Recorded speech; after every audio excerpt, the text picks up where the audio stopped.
Hello friends, अस्सलाम वालेकुम। Welcome to ABC nature. मैं अब्बास बिरमानी। मैं कुछ अर्से पहले, कोई 1.5 माह पहले, मैंने एक वीडियो अपलोड की थी गंदम कहानी के नाम से, द वीट स्टोरी, गेहूं कथा, जिसमें मैंने गंदम की हिस्ट्री और ये किस तरह सक्सेसफुल स्पीसीज़ है और कैसे इसने अपना डीएनए फैलाया पूरी दुनिया में, बताया था आपको। तो अब उसका पार्ट 2 कहने का वक्त आ गया है, क्योंकि अब गंदम भी इस सूरत में नहीं रही। अब ये इसकी थ्रेशिंग हो चुकी है। ये देखें, ये खलियान से ये लेके जा रहे हैं, गंदम उठा के जा रहे हैं। ये बोरियों में गंदम है और उसके पीछे ये चेफ या भूसा या तूड़ी जिसे पंजाबी में कहते हैं, और ये इनकी मेहनत का फल आज इन्हें मिल रहा है। और ये टीले से भूसे के, ये जो इनके मवेशियों के काम आएंगे, मवेशी इनको खाएंगे ये। और ये जनाब वो गट्ठे ला रहे हैं और थ्रेशर उसमें थ्रेशिंग कर रहा है। तो इसमें एक पूरी मेहनत की दास्तान है इंसान के, कैसे उन्होंने उसे बोया, उसको पानी दिया, उसमें से जड़ी बूटियाँ तलफ की, उसे काटा, और अब ये गट्ठे बना के ला रहे हैं और इसको थ्रेशिंग इसकी कर रहे हैं। पहले तो बैलों से करते थे। हाँ, तो वो ये आपने सुना होगा, पढ़ा होगा, कहा जाता है कि गंदम की वजह से इंसान जन्नत से निकला है।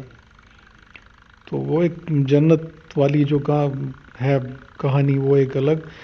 लेकिन ये हकीकी मानों में वो हो, तो मजाजी मानों में यूँ भी कहा जा सकता है ना, कि जब इंसान जंगल में रहता था, जब वो हंटर गैदरर फोरेजर था, तो जन्नत में ही रहता था, मुख्तलिफ जंगलों में, पहाड़ों में, नदियों के किनारे, झरनों के नीचे, झरनों का म्यूज़िक सुनता था, हर किस्म के फल, और मौसम के लिहाज से मुख्तलिफ इलाकों में चला जाता था हिजरत करके।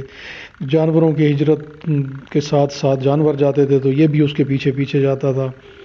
कोई झगड़ा नहीं था, ज़मीन सब की थी, सब मिल के, जो कबीले थे, जो इकट्ठे रहते थे, जो लोग, वो मिल के सब काम करते थे, मिल के जड़ें और फल और घास और जो भी खाने की चीज़ें थी, शिकार, वो सब इकट्ठा करते थे।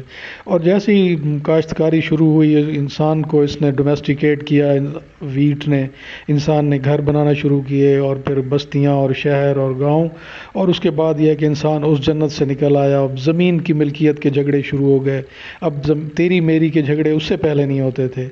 ये जनाब, ये ज़मीन तेरी या मेरी, फिर स्टेट्स, इंसान से, इंडिविजुअल से लेकर स्टेट तक सब ज़मीनों के लिए लड़ रही हैं।